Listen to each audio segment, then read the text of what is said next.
I'd like to welcome everybody to the special meeting of the Board of Trustees of East Central Independent School District being held on March 28, 23, beginning at 5:30 at the Student Services Building. Madam Secretary, can we have a roll call, please? Yes, sir. Julia Carrasco, Ginger Friesenhunt, Here. Victor Garza, Here. James Mulkey, Here. Bill Brazil is here, Monique Precis, John Messenger. Mr. President, we have a call. Thank you, Madam Secretary. We'll move on to item 3, prayer and pledge. Mrs. Scott, who do we have tonight? Sir, we have John Thomas and Stevie Gonzalez. We can go ahead and pray.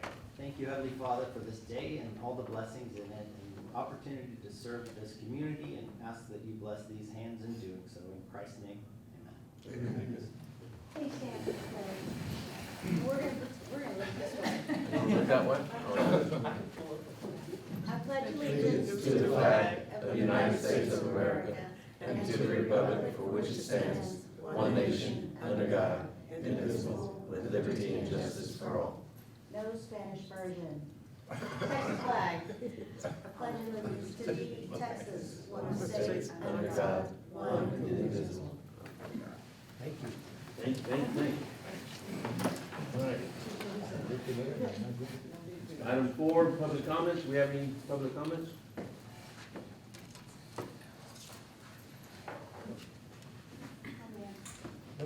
Nope. All right. We'll get on to item 5, action agenda. 5.1, discussion and possible action of construction manager at risk amendment number 1, purchase of ballistic material, Yes, sir. security vestibules at ECHS, Tradition Elementary School, Heritage Middle School, and Legacy Middle School. Mr. Stone. Sir, I've called John Thomas, Director of Maintenance and Facility Management, up to provide an overview for the board on this item. Good evening. Just briefly, what this is an action item to give us the ability to go and buy the security vestibule materials that are needed for this summer. Challenges we have right now are just the lead time for that ballistic material, and under the CMAR that we have with Joris right now, this is the method that we go about doing so. Do y'all have any questions?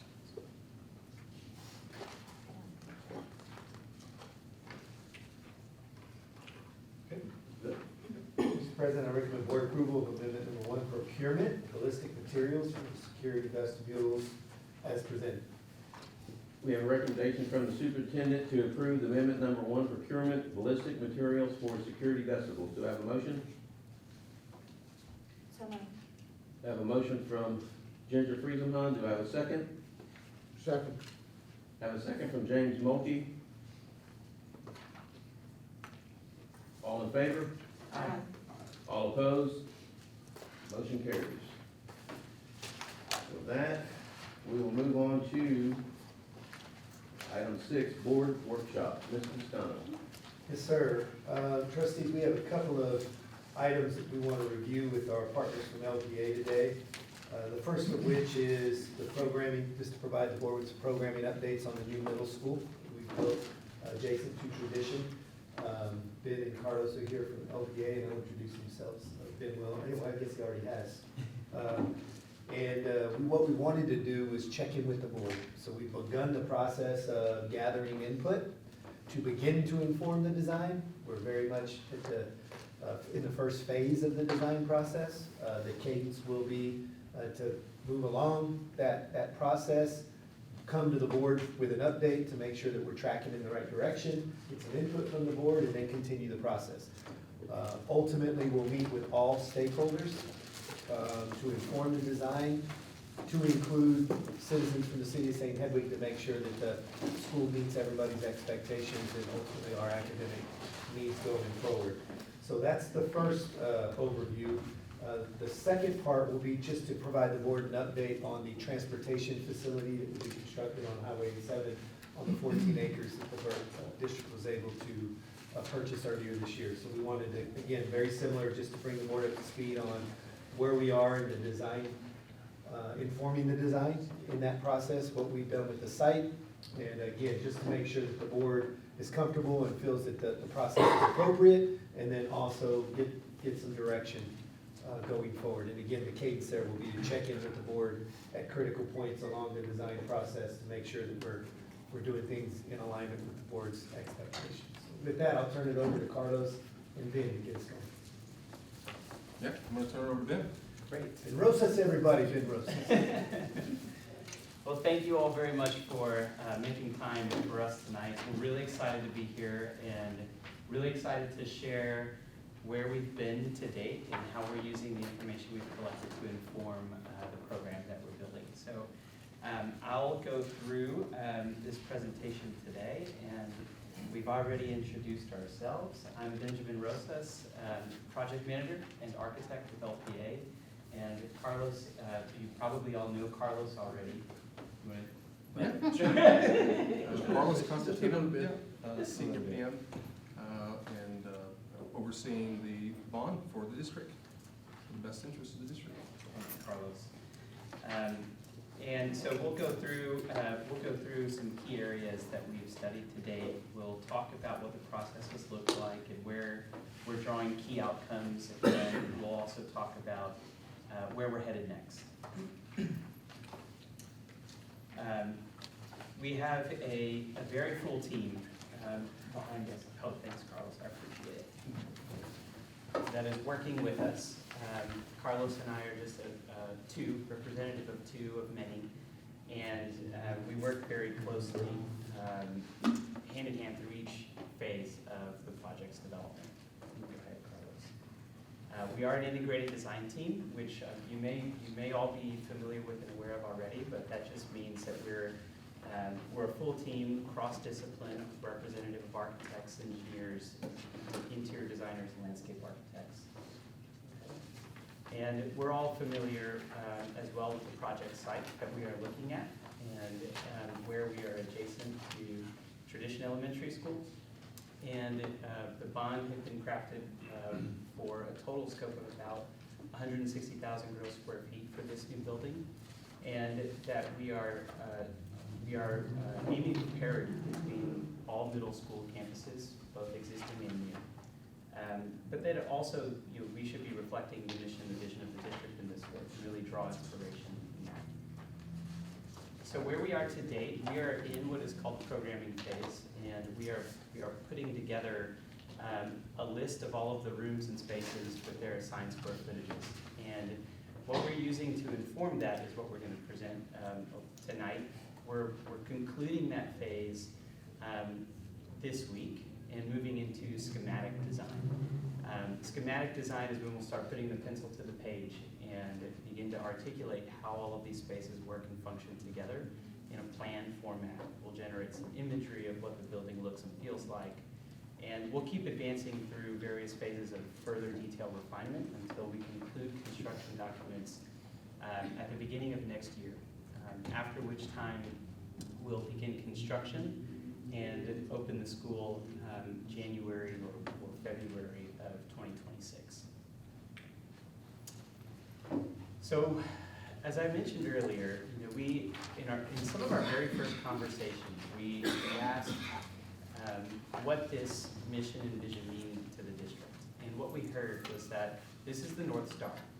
This is what's guiding our every effort, and I think that really resonated with us, and we want to use this as really the foundation for what we're preparing together. We want to use this and really build upon in detail, how the building can reflect what the EC way is. And more so, we want to look at how the building is going to help us accomplish the graduate aims and the profile of an EC student. So where we began, we set up a couple of tours, and we brought our design team with us to go and walk through the existing middle school campuses together and document what works well and where we may find some challenges or pinch points in the existing campuses. And we had an opportunity to meet with school leadership, and they gave us a tour, which was really phenomenal. And I think we learned three big things from those tours.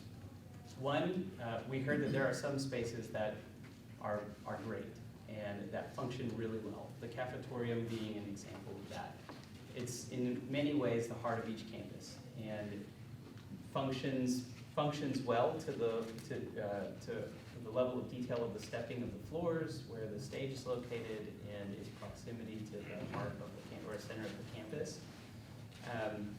We also learned that flexibility and adaptability are key in these campuses, that we need to be thinking about not just today, but also tomorrow, and how these buildings are adapted for various needs of the future. That image is actually a picture of a staff potluck in the library. Chili cook-off. Yeah, the chili cook, that's right, the chili cook-off. It's in the library.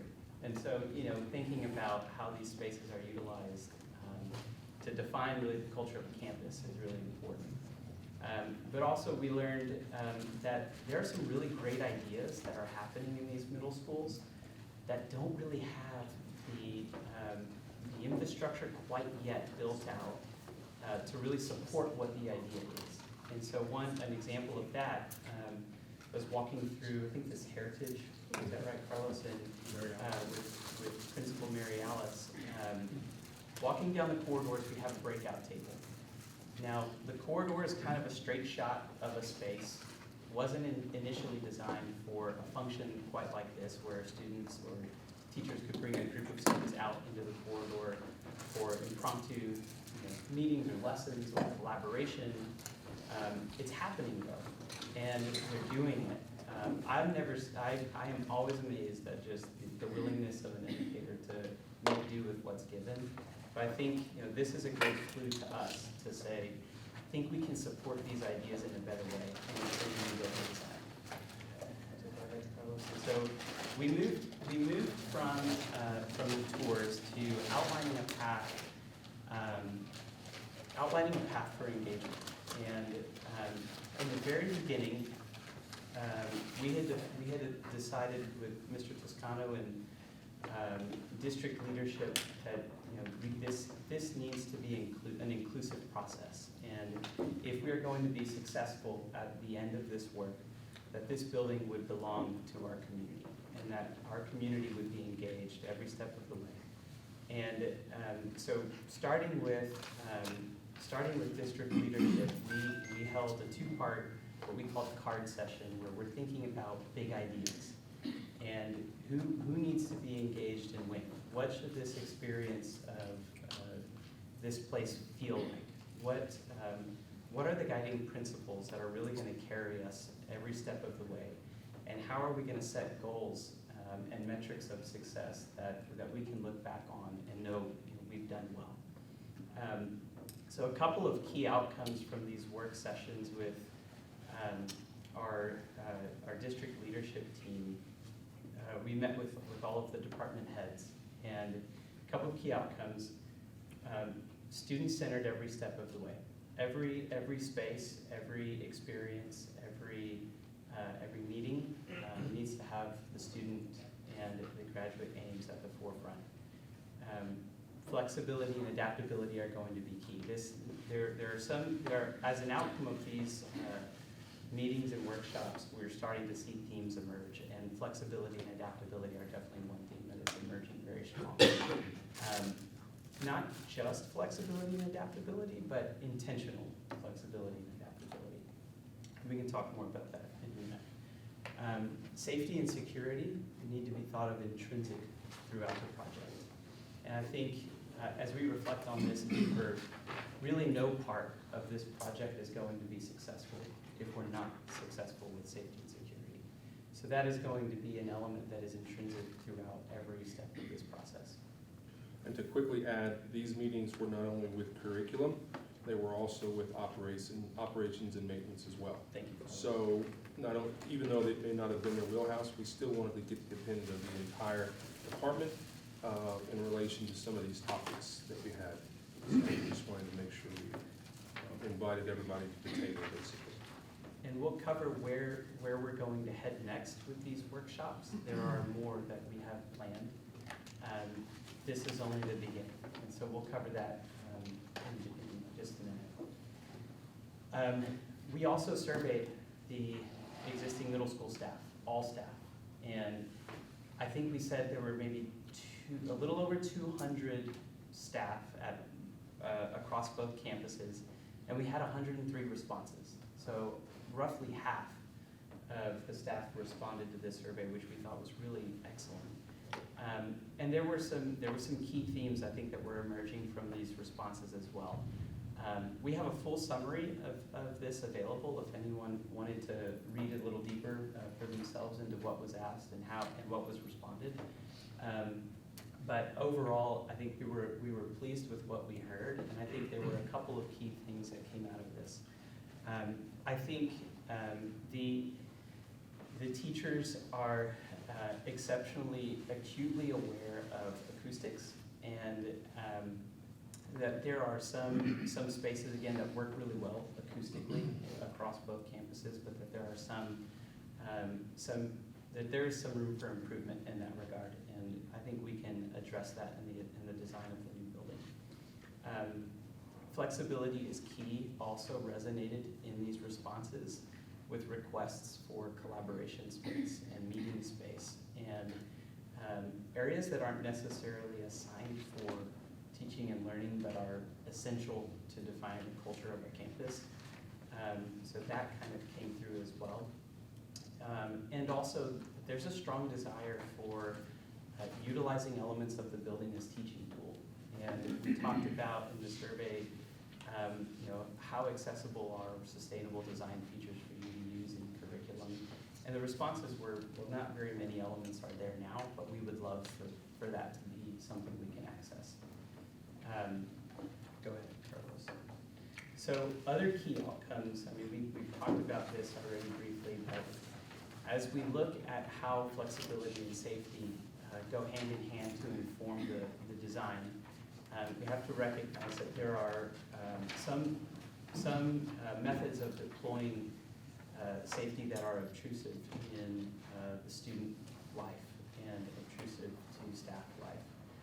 But then on the opposite end of the spectrum, there are ways we can accomplish, in some ways, similar things in a less obtrusive manner. And so there's a couple slides here, you can keep going, Carlos, of what obtrusive security looks like, clear backpacks, and what kind of medium obtrusiveness, and then finally least obtrusive, this openness. And I believe we have really successful security standards deployed already in this district. And so we're going to be looking at adopting those standards very closely and adhering to them, while also bringing into balance truly flexible and multifunctional spaces in the building.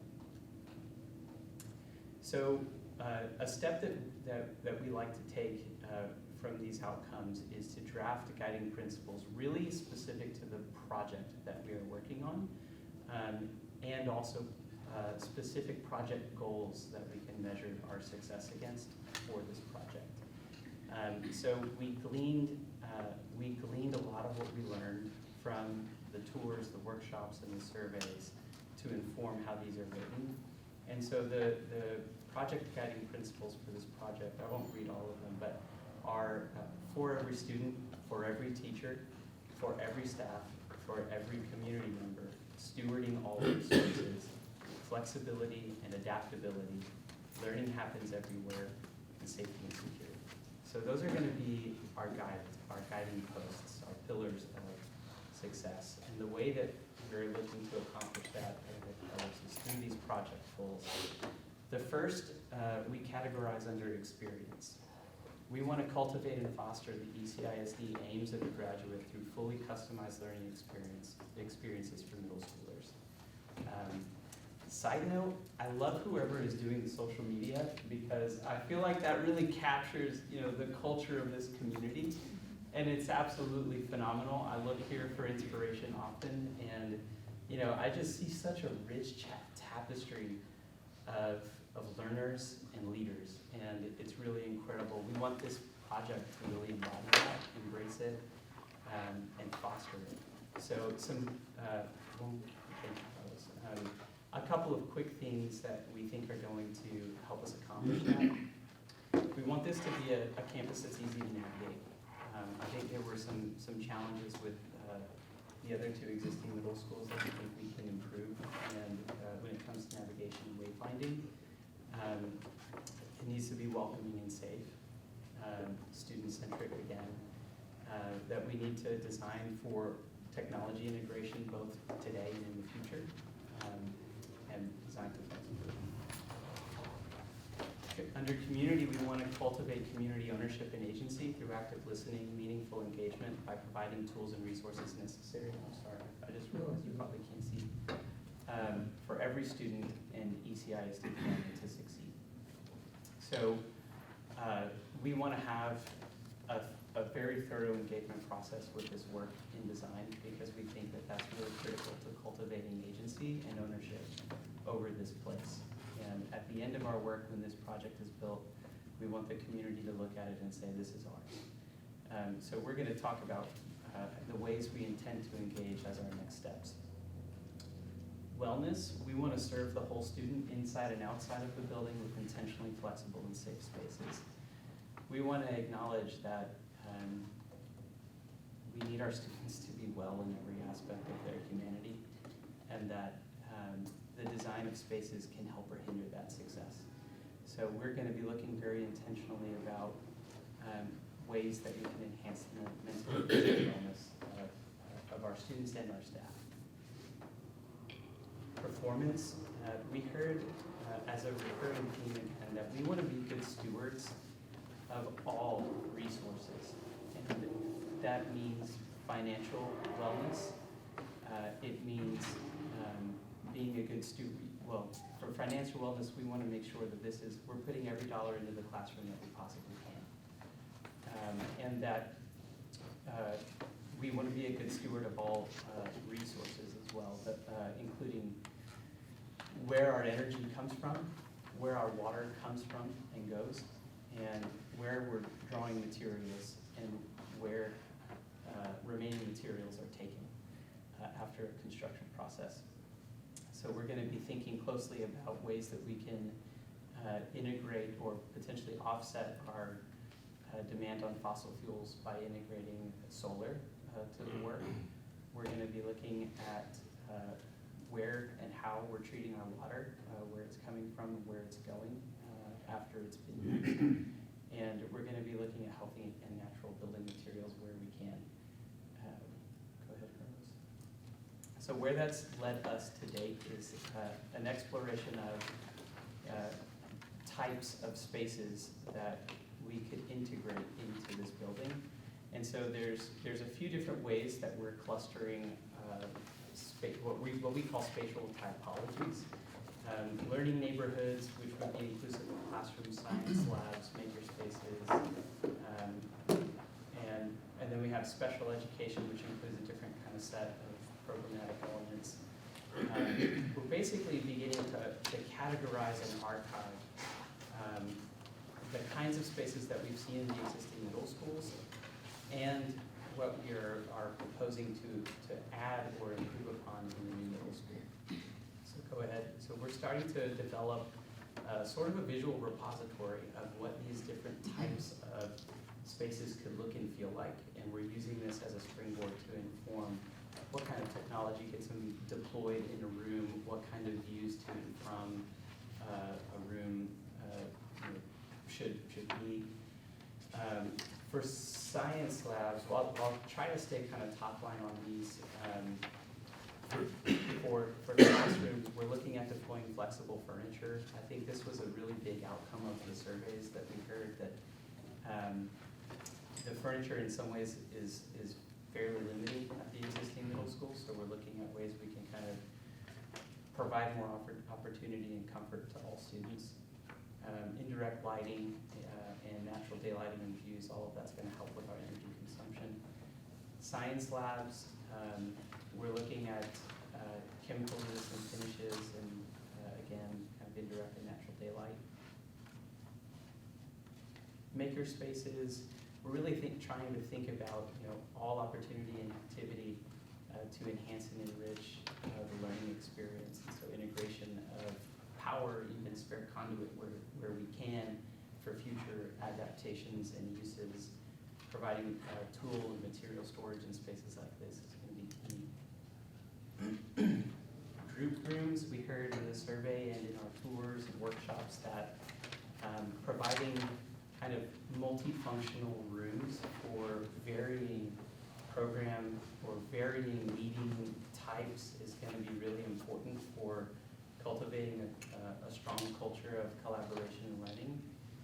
So then starting to look at, okay, what goes in these rooms? Do we need technology? Do we need writable surfaces? These are the kinds of questions that we're starting to ask.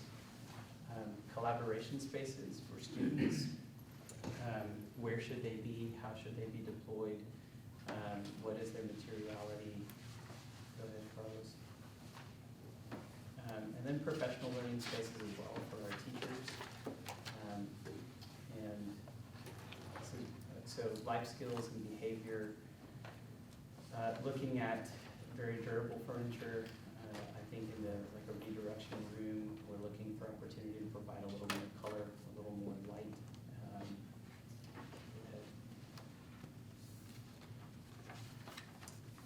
For our career and technical education, again, just flexible furniture, durable finishes, resilient finishes that can be easily maintained over time.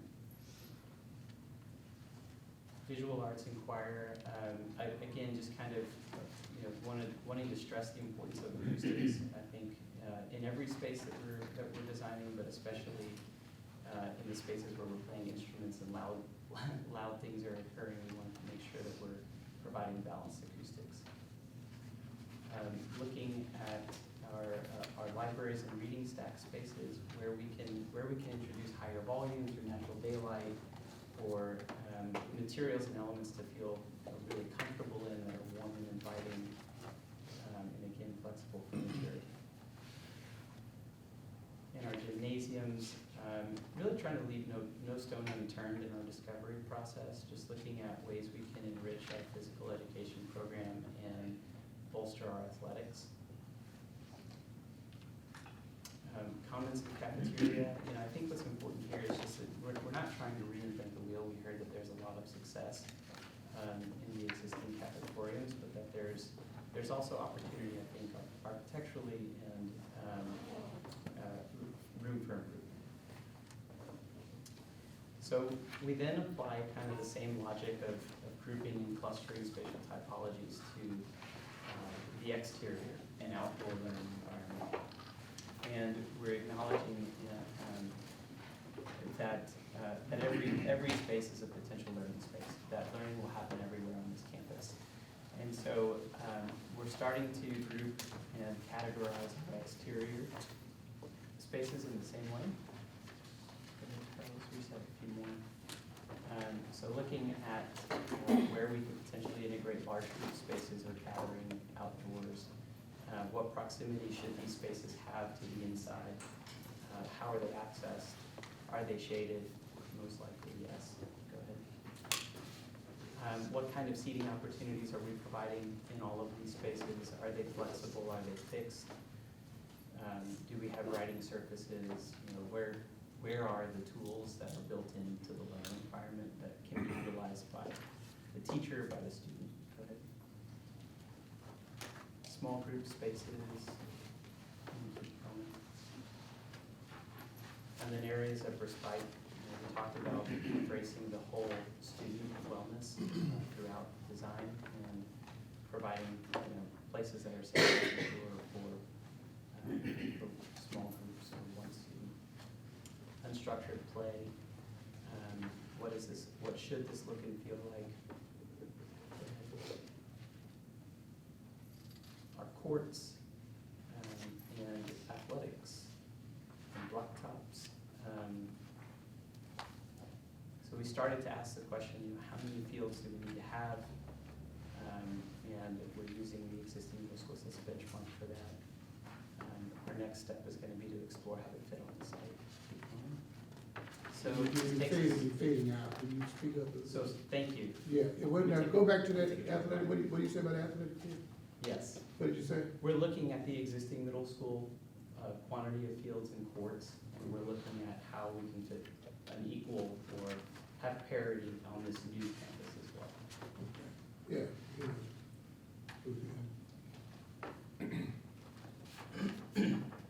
So where we're headed next with this. So we're beginning to compose a list of room types. Again, drawing from the existing middle schools as a point of departure and wanting to draw lines of parity across all campuses. And also integrate a couple of the key themes or key additional opportunities that we heard as an outcome of our tours, workshops, and surveys. So we can keep going, Carlos. So we're still composing this list, we're still drafting it, and we think we're close to concluding it, but we're not quite there yet. So go ahead, Carlos. So looking ahead, as I mentioned, we're hoping to conclude this week what that list of spaces is going to ultimately be for the middle school. And then we're going to be stepping into our schematic design phase. At which point in time, we will have a series of workshops with students, teachers, and community members. Right now, we're planning to have 2 touch points with those 3 stakeholder groups during the schematic design phase. Our first touch point will actually be next week, and we're going to have a full day of workshops. We'll have 3 2-hour-long sessions with students in the morning, a diverse cross-section of students from the from Heritage. That's right. And then in the afternoon, we'll have another 2-hour workshop with teachers at Legacy. And in the evening, we'll have a workshop with community members. And what we're going to explore in that workshop is going to be how some of these programmatic elements belong adjacent to one another. And we're going to talk through what our guiding principles are, what our goals are for the project, and we're gonna solicit feedback on, how spaces really belong together, and we're gonna use that to inform, key ideas and concepts on how we design the plan of the building. We'll have various touch points with district leadership throughout the way, and then we'll have a second set of workshops with the same 3 stakeholder groups, a little bit further in schematic design, to do what we call the visual listening exercise, where we will put images of other campuses, precedent imagery of other campuses on a board, and solicit feedback about what images really resonate with those stakeholders and why, and which ones don't and why, and that's going to help drive us in terms of defining what the material palette is, what the look and feel of the building should be. We will also be going on tours of other campuses with our district leadership team, and we'll be taking notes. We'll be listening to or watching out for things that we think will inform the design of our building there. And we are aiming to conclude our schematic design process at the beginning of June. Go ahead, Carlos. Any questions? Now, these designs, you're gonna make these proposals to these different groups, am I right? Yes, in varying levels of, at varying levels of development. I think, we're engaging stakeholders, ultimately not as a means to find prescribed solutions, but really as a way to cultivate and pull big ideas. Yeah, okay. Without it looking like a box or a prison or whatever, could we make the windows higher a lot more than now? I mean, it worries me about the cafeteria sometimes at Tradition, because you can see right through there and see a whole group of kids or whatever, just something that, if there's a bad person that has bad intentions, to throw them off, that it's not a large group of kids that they can just drive by, or it's not gonna be glass, When I've seen those windows. right? They're more to ceiling. Correct. You can see the kids eating right up against them. Mhm. Once we get to more of the development stage, that's going to be our first priority. We've actually talked about that in relation to hopefully then creating those spaces where they're not as accessible in relation to like we show at traditional elementary school. So we'll definitely come back and address those additional layers and as part of that design. We don't We don't wanna make them as just, it's gonna be part of an exclusive design in relation to the space. And so we'll come back and make sure that's priority number one. That was a big concern in relation to some of our workshops and addressing that. We've implemented some of those, as you all are aware, in relation to some of the security projects that are going on. But I know that Mr. McKay's been going to several workshops addressing additional layers of that. So that'll be our number one priority. Good, okay. Ms. Friesenhoff. Yes, ma'am. I just want to add, it's safe to say too, that the design safety implications start at the property line, right? So while the building might have some floor to ceiling glass to add natural light and make the space comfortable, it would have to be considered of, is that road facing? Are there multiple perimeter fences to gain access to that? If not, then that's not a place where you have floor to Right. ceiling windows in the design. So you kind of design with the entire scope of layered security in mind to avoid it being Right. built like a prison that's totally confined with no Yeah, natural light. because I love the outdoor learning. But, yeah, but don't put floor to ceiling glass without being considerate Right. of, can I drive right by it and see all into the kids? Mhm. Or is that in the area of the school where you can't get to that without going through multiple layers of security? So, again, that's kind of, That's a good point. and priority, of the three main themes, safety and security was one of the primary three design themes that needs to be considered in all discussions of design, so definitely that. Absolutely. And that's exactly where I was getting ready to go. I love this, but I'd like a little more explanation about intentional flexibility and safety, because as the superintendent was talking about, you can't help but think of safety because it's right in your face when a Christian school just got, the windows blown out and all of that kind of stuff. And at the same time, you want a learning environment that where children can feel good about their learning. You have to, you wonder, okay, when these things happen in the media, the first thing that most people, the first thing that a lot of people think about is you're entering a building. So here we are, we're looking at, okay, how do we get a building that's flexible, that's safe, that kids just, want to be there, teachers love it, it works all of it. How do you even try to balance something like that versus having it so restrictive that, you lock them in there and you don't let them out until the parents show them and take them home.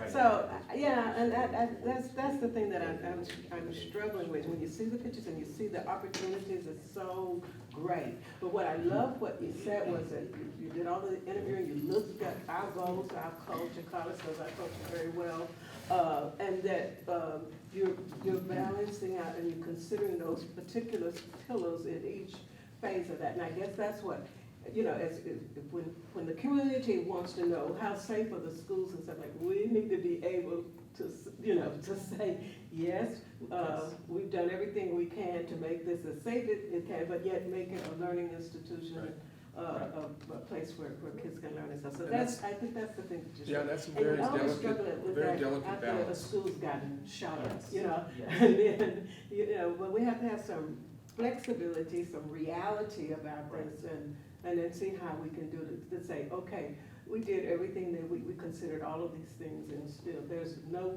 building that's, completely 100%, it could burn down or whatever.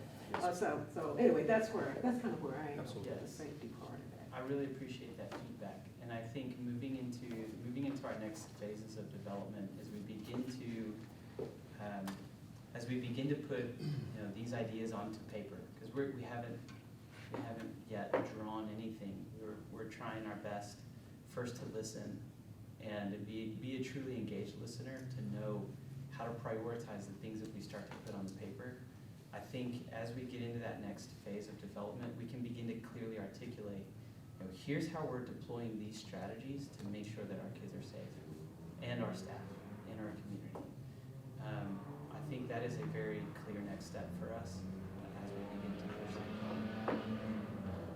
Let me ask Mr. Otto, he mentioned we were gonna open February the 26th. Why are we opening in the middle of the year? Yeah, so they'll be turning the school over to us, we'll staff it, we'll furnish it, we'll get ready to open in the fall. So we'll have access to the building in January, February, but we'll open it for for instruction in the fall. Yes, sir. Thank you. And that was part of the strategy for why we did the design.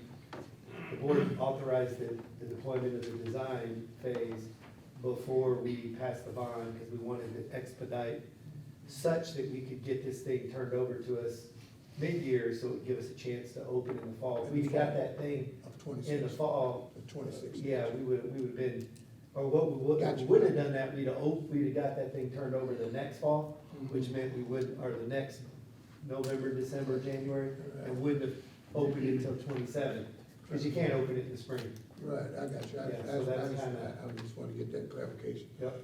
Back to those two fields, is that an option, or how are you on the athletic fields? Is that an option to, you're proposing, or is that, two fields are gonna be cost worthy? So why would, you gonna present that to these, different people? Are you asking if they fit on the site? or- No, I'm just asking you, you said two athletic, football fields, am I right? So we, at the existing middle schools, Yes. there's one football field with a track. Right. And there's a soccer field. Okay, So that's what we're studying as a baseline. that's, for- got you, okay, that's And what then you're yes. talking I about. believe there's 4 tennis courts, also, That's Mr. Mulkey. You said what is that now? 4 tennis courts as well? Already existing at? Yes, sir, yes, sir. And then we've also, again, looking at future opportunities. Mhm. We've looked at also seeing if we could have expansion to those, you know, in relation to tennis courts, if there was a need. Always looking at that, as far as being able to come back with a district would be able to have future development for, let's say, those tennis courts. Or lights. Or lights. Now, I know that's been sort of circling around. We would look at that as well, of having the infrastructure there to be able to, because it's always better to do it when we're building rather than after the fact. So we would have the whatever power requirements are, we'd have that designed so that if the district wanted to come back and provide lights, we would have the ability to do that and have it readily available to be able to provide that. So it's gonna be cheaper to do it initially, rather than come back and have it retrofitted. I'll go back to also just, as far as just making sure of transparency, that was also a strategy, Mr. Mulkey, as far as giving the district an opportunity to have some time in relation to the opening on February. Now, that is contingent on, and I don't wanna say it too loud at some point, is weather, okay? Okay. So that's another concern. Yes. Also, another concern is lead times. We haven't really jumped into lead time on material, and we just found out about lead times on transformers, and generators, and switchgear. So that's another thing that we wanted to make sure that we really, being able to strategize, starting it at the optimal time in relation to what we're doing now, giving the district and us an opportunity, if we had to extend that a little bit, a month and a half, again, depending on weather, we would have that ability, and then still giving the district 3.5, 4 months to be able to open a school. You will need that at some point to have enough time to really be able to do it correctly, not rush to be able to open a middle school, because there's gonna be a lot of square footage. So that's the game plan. Gotcha. To have some sort of a safety net there if something comes about in relation to construction. Okay. I have a question, for trustees. One of the things that I've heard in the last couple of years, talking to the community about bonds and construction, is the idea of comparability. And this board's been very careful to say we need equity and comparability across our schools. So if we're building a new school, we need to make sure that the existing schools have comparable amenities.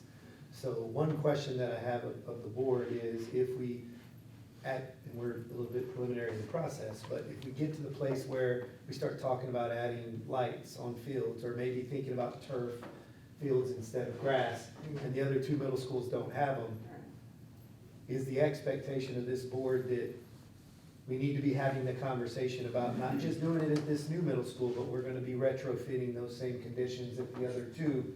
Of course, that's not included in the bond, but if that's the direction this board expects to head, it would be good for these folks to know as they start to get this feedback, as they get closer and closer to refining the designs, to know that that's the expectation of the board. 100%. I agree with you 100%. I mean, really 100%, because the comparison to other middle schools, you know, cause some issues there, I believe, and as far as the gym floor, so it would be wood? Wood. Okay, that's what I'm saying, so that's gonna be an issue also. Yes, sir. And the lights aren't just Because I coming think from, Heritage is going to wood, but I don't think Legacy Yeah, has. so Heritage has wood already, Legacy doesn't yet. Doesn't, right, so that's gonna be all of it, yes, okay. the lights aren't just coming from coaches and athletic people, it's educators from Right. kids losing educational minutes, instructional minutes, because they have to leave early to go to a football game or soccer game. They lose out on, so it's coming from educators too. It's not just, oh, we gotta go to a sport, or, you know what I'm saying, like, we need them. Something that I would like to be thoughtful of, and I thought maybe you were heading that direction, and you are, because that's a lot of things that people say when we start going out for a bond is, these schools didn't get, now these schools are getting, all that. And we do try to go back and retrofit, and I'm in agreement in doing that. But, something that I liked what you said earlier was building for future, adaptations. I can't say that word, I'm so tired. That's it. But, I like the idea, because a lot of feedback we got during the bond was, you guys never build anything big enough. You're coming right back and saying that it's too little. And we can't build, of course, this gigantic school that's not feasible and monetarily sound and whatever, but I kind of like the idea of building for future where we can, you know, and a little bit bigger, or a little bit more, or the lights, or things like that, just for future. I'd like to Infrastructure-wise. see infrastructure be able to hold more in the future, because I heard a lot of that. Yeah. We always get, you know, the community was like, it's too little, why don't y'all build bigger to begin with? So to me, if there's any way that we can think in terms of growth, or, you know, adapting to future students and stuff before we start hanging out the windows, I mean, I think that's. So would be one something. question I have there is, we programmed for about 1,200 kids. It's been, and for our elementary schools, we've actually pushed up to 900 kid size schools, and kind of said that's kind of where we're comfortable as a school community. But we also have been adding infrastructure for, it's a bad word, but portables. Because the idea was, we didn't want, say, a middle school with more than 1,200 kids, but we know that we might be in a position where we might have to add several hundred kids until we can get additional facilities. And so infrastructure, so that you don't have to come back and add infrastructure for portables, has been something we did do, the tradition. So that would definitely be a consideration here, but I think the conversation you would wanna have is, do we wanna add permanent structure beyond that size? Do we want infrastructure for that? Certainly infrastructure for future things like lights and those sorts of things, but are you talking about like, I'm just for talking about a little bit of added wiggle square room, you know what I footage? mean, like, just, I feel, we probably can't do that now, but in the future, I just feel like we should have a little bit of wiggle room before we completely, you know, start hanging out the windows. Yeah. And all of a sudden, we're packed and we're, over our limit and whatever, you know. Are we doing like we are doing tradition and using the same plans? No, ma'am, this is So gonna this is be a brand new? ground up. Because I really well, like she's Legacy. talking about the middle school? Yeah, So the middle school's gonna be new. I really like Legacy, the hallways with the lighting, it's really Yeah, bright. We're gonna go over and beyond that. We're gonna have a lot more opportunities in relation to larger open spaces. And one of the things we saw when we were visiting is just because there's a lot of kids in these schools, and just sort of the crampedness of just main corridors, you know, kids being on top of each other, just going from classroom A to classroom B, you know? And so we're gonna look at overall opportunities, and going back to Ms. Preston as well, you know, there's also smarter ways to do things, and thinking about flexibility. Again, if you have a space that can be redeveloped or reused in multiple ways, example of Elementary School North. We were given comments about being able to bring folks in like communities and schools and things like that to have a place for them. So we're creating what's called breakout spaces. So we have rooms basically that have the opportunities to have not only collaboration within classroom furniture, but also the ability to have power and data on the perimeter, so that you could have areas for basically just someone to come and sit down and be able to work. And it becomes that simple in some of these spaces, and that's what we're lacking at tradition, because one, you've gotten over that volume of just capacity. Right. The school itself will be designed as what we call a 1200 core, which means that all of your main spaces, which is gonna be cafeteria, library, gymnasium, will be designed per TEA requirements for 1,200 kids, okay? And so, other than that, then it becomes just classroom space, which then gets to your quantity of your student count. But there will be, our goal is to really design spaces that you're gonna be able to be flexible. Usable. And giving you guys opportunity to use them in more than one way. And so that's gonna be important to us in Yeah. relation So to that brings these up a layouts. good point too, because like in the renovations of Salado, Con Valley, Harmony, all these collaborative learning spaces, we were really thoughtful with architects to design them in a way that should our enrollment start to burst at the seams, they can still be converted right back into classrooms Right. to add additional capacity, Right. even before going to portables. So some of that line I of like thinking that. with some of these spaces, Correct. being mindful that in the future, they may need to be utilized as a traditional classroom. So with minimal invasive efforts, converting those spaces to classrooms might start to get at some of what you're Yeah, that's what I'm suggesting. thinking. I mean, I really like the idea of the learning spaces and having them fitted to where they can be, electricity and things like that, because they can be used, in that way. But I also, I like spaces that can be, if you don't use it that way anymore, that it can hold a classroom or something like that. It's actually funny when you just realize how a simple outlet can be beneficial Yeah. in being in the right space, Right. And electric power outlets are easy to install if you're doing it literally at that time. It's a daisy chain of going an extra 10 feet. And you're Yeah. always like, in daily activity, like, where's an outlet? And you see one over there. So we're gonna look at that same opportunity of if it was a setup of a standard classroom setting in these collaborative spaces so that we can use those in multiple That's a good thing. locations. That's good. Going back as well as what Roland's saying, we have also designed in LSU School North, the infrastructure. In fact, we have a transformer out there for that growth that Roland is talking about for portables. Yes. And we'll be doing the same thing for the middle school as well. Okay, Okay. awesome. Great, thank you. So portables is not gonna be in our vocabulary. At least for now, hopefully, That's such a I- bad It's word. bad, it's bad. it is a bad word. We're gonna be ready for it, and hopefully you don't have to use it. But again, it's cheaper to do it early than late. Yeah, So that's a good idea. that's gonna be our goal. Any other questions?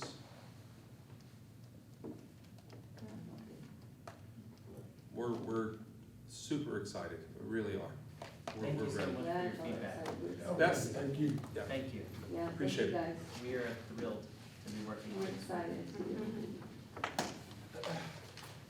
All right, Carlos, a little update on transportation.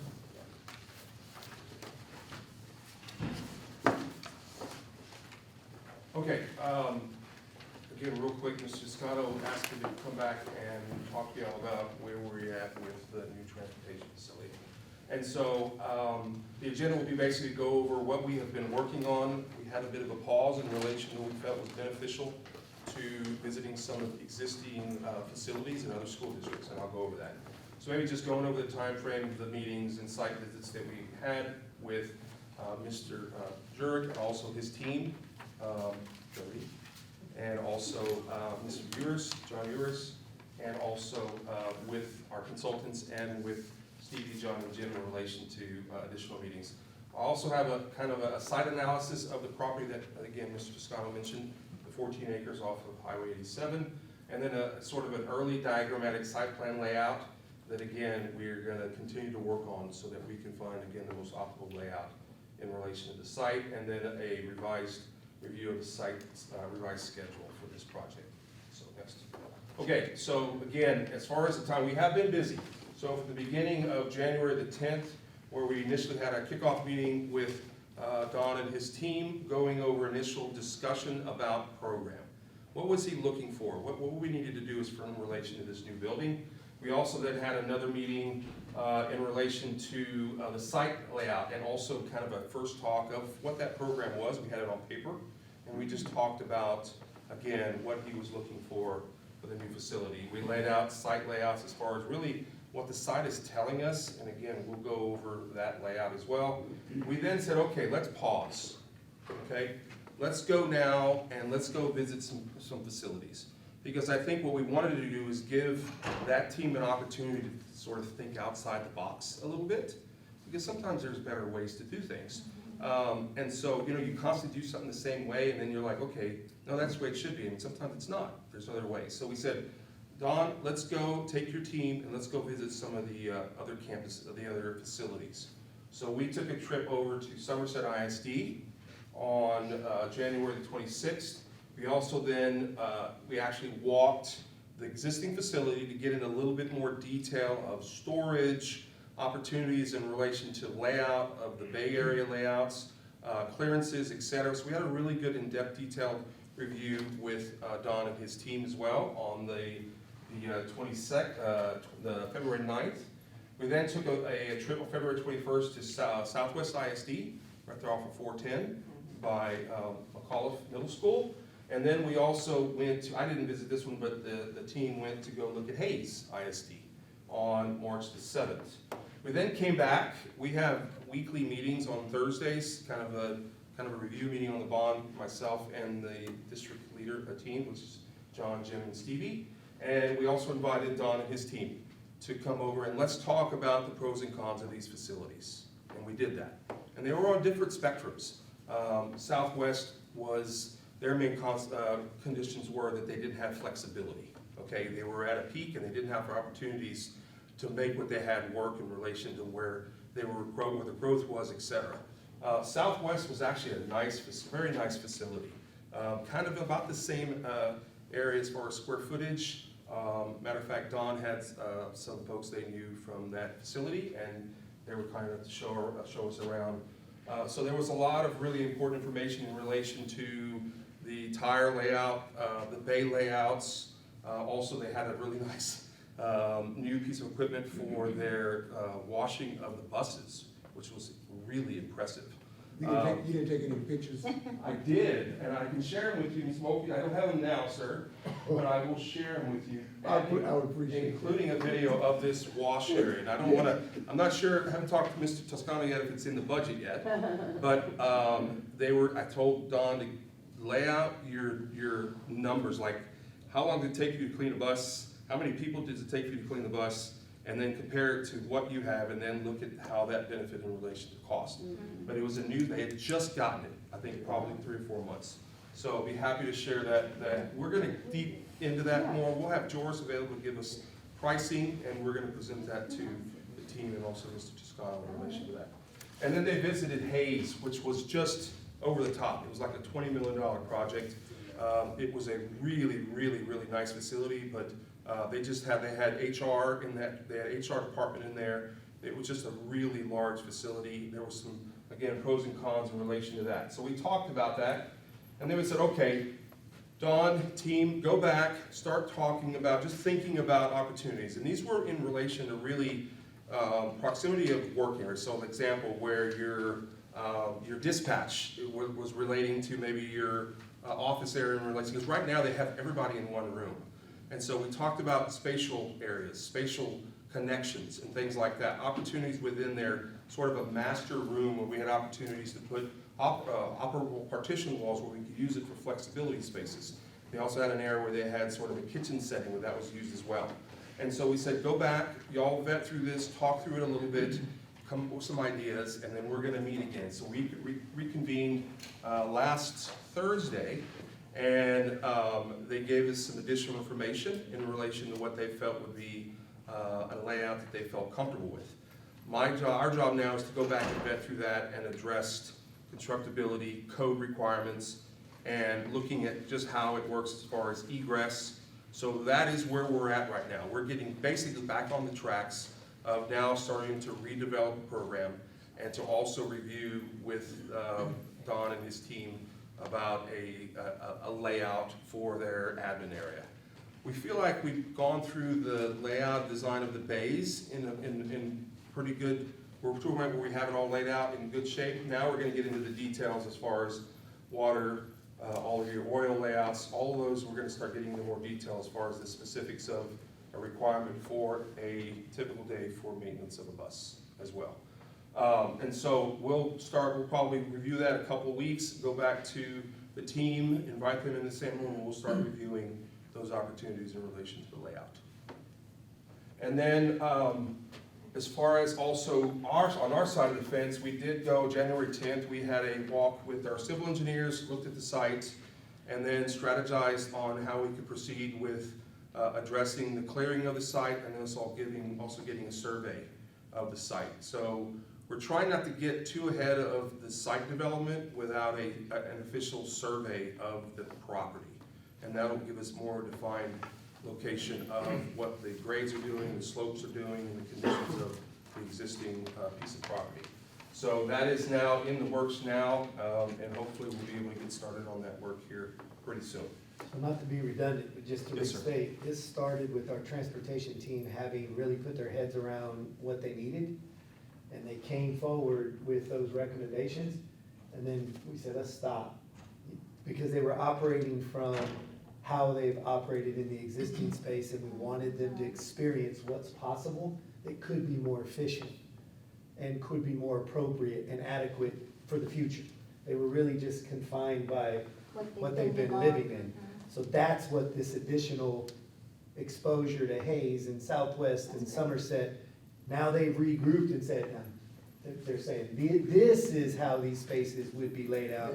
This is the size, this is the kind of equipment that would actually maybe be more efficient, more effective, more cost-effective, and better. Like, oh, we're into the supposed to work future. in this much space? Oh, okay. Yeah, they just hadn't seen what they hadn't seen, they didn't know what they didn't know, so we wanted them to have a broader perspective, and we think we've accomplished that, so now we're ready to start getting more input on, informing the design for these folks, and then, of course, the cadence will be to come to the board with, here's kind of what they've asked for, and here's what it looks like. We get Joris on board, they'll have some price points, and we'll get to determine as a board, right, is this gonna be in the budget? Do we need to rethink this design? How much of this can we make happen the way that they need it, within the constraints that we're working within? But it's a much more informed design now. Yeah, that's smart. Okay, sounds good. So I just wanted that to be clear. That's the biggest accomplishment so far.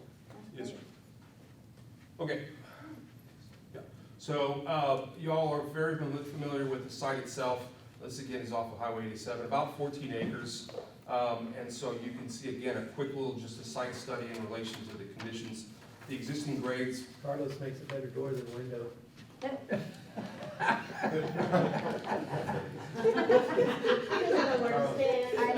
know, I'm just jumping around. As I'm nervous, I'm in the way of somebody. No, We got it over here. We got it over here. Yes, sir. Now you throw him off. I'm good right here.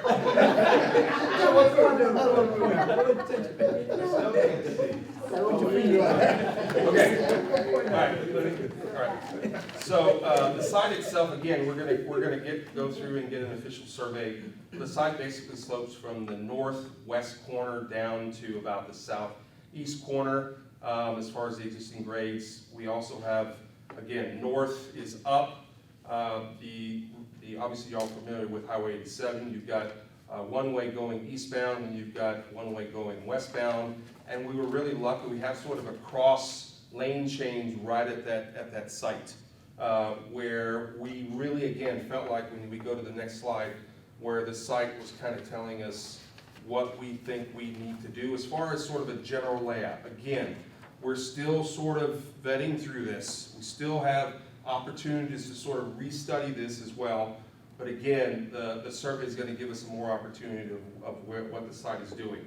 This, again, this early sort of layout is, again, telling us that, and this is all, again, been reviewed by Don and his team as well, including Stevie and Jim and John, as far as what the site is telling us. If we're going one way going east, we want to enter on the northwest corner, which is the orange, and then the site basically goes counterclockwise, okay?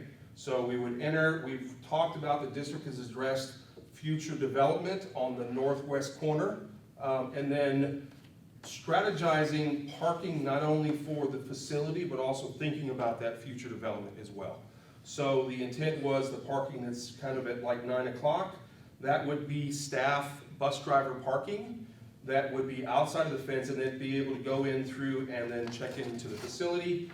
Then further down, we would have, again, going counterclockwise, we would have the wash bay, the fuel facility on the, again, southwest corner, and then the large bus parking on the bottom. And then circling back around, we're gonna assume, since we have the grades going that direction, we'd have a detention pond on the bottom, and then have parking, which would be more of the white fleet, would be running along the east side going north and south, okay? The bays themselves would be basically on the, they would start with the admin, which is facing the road, would be more of the admin space.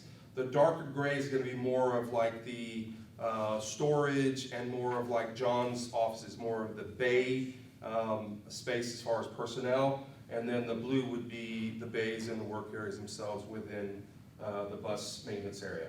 We've looked at also expansion, which would continue down further south, and then also having parking in the front to not only take care of visitor parking for the facility, but also if we need to address parking for the future development, which that would be, let's say, is a admin area with possible boardroom.